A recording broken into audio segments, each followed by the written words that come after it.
বাংলাদেশের বিরাট একটি অংশ কোকাকোলা এবং পেপসির দখলে। কোকের ব্যবসা চলছে প্রায় ৬০ বছর ধরে, পেপসির প্রায় ২৫ বছর। বাংলাদেশের কোমল পানীয়ের বাজারে চলে তাদের একচেটিয়া রাজত্ব। তাদের মার্কেটিং আর ব্র্যান্ডিং পলিসি এতটাই স্ট্রং যে দেশীয় কোনো ব্র্যান্ড তাদের সাম্রাজ্যে প্রতিদ্বন্দ্বিতা করতেই পারে না বা টিকে থাকতে পারে না। তবে ফিলিস্তিনি ইস্যু নিয়ে যখন কোক পেপসি বয়কটের ঢেউ উঠল বাংলাদেশে, ঠিক তখনই মোজো হঠাৎ করে ফিলিস্তিনির প্রতি নিজেদের সহমর্মিতার বার্তা দিল। তারা প্রতি বোতল মোজো থেকে ১ টাকা করে ফিলিস্তিনির নিপীড়িত মানুষদের জন্য পাঠাবে। আর অল্প দিনেই মোজোর এই প্রচারণা ব্যাপক সমর্থন পায় এবং মোজোর এই বিক্রি হু হু করে বাড়তে থাকে। কি পরিমাণ বিক্রি হয় মোজো, উৎপাদন ও মার্কেটিংয়ে কীভাবে দেশ সেরা হয়ে উঠল এবং আন্তর্জাতিক ব্র্যান্ডের সাথে টিকে থাকতে পারবে কি, সেটা জানাবো আজকের এই ভিডিওতে। চলুন শুরু করা যাক।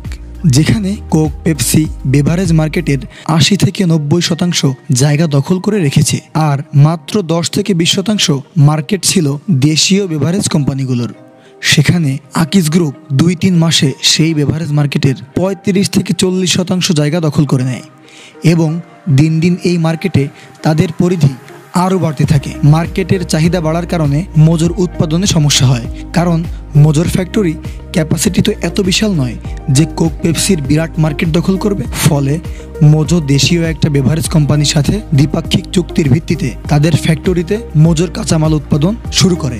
মোজো সারা বাংলাদেশের চাহিদা শতভাগ পূরণ করতে না পারলেও এই দেশীয় বেভারেজ ফ্যাক্টরির সাপোর্টে তারা তাদের আধিপত্য জোরদার করতে থাকে। কিন্তু কিছুদিন যাওয়ার পর এই দেশীয় কোম্পানি থেকে মোজোকে জানানো হয় তারা তাদের ফ্যাক্টরিতে আর মোজোর কাঁচামাল তৈরি করতে দিতে পারবে না। কিন্তু কেন? সেই কেনর কোনো জবাব নেই। এই সিচুয়েশনে মোজো পড়ে দেয় দারুণ গেড়াকলে। একদিকে পানীয়ের ব্যাপক চাহিদা আর অন্যদিকে উৎপাদনে ঘাটতি, ফলে মার্কেটে পড়তে থাকে বিরূপ প্রতিক্রিয়া। চারিদিকে মোজো মোজো বলে হাহাকার, মোজোকে নিয়ে তৈরি হয় নানান রিউমার, বাড়তে থাকে অপপ্রচারণা। তবে আকিজ গ্রুপ বসে থাকেনি। মোজো তৈরির ক্যাপাসিটি বাড়াতে দ্রুত জার্মানির সঙ্গে যোগাযোগ করে। ফ্যাক্টরি মেশিনারি যে সব থেকে আধুনিক ও টেকসই প্রযুক্তির মেশিন সাপ্লাই দেয় জার্মান কোম্পানি, তাদেরকে রিকোয়ারমেন্ট অনুযায়ী তৈরির অর্ডার দেওয়া হয়, কেননা এসব মেশিন ইনস্ট্যান্ট কেনা যায় না।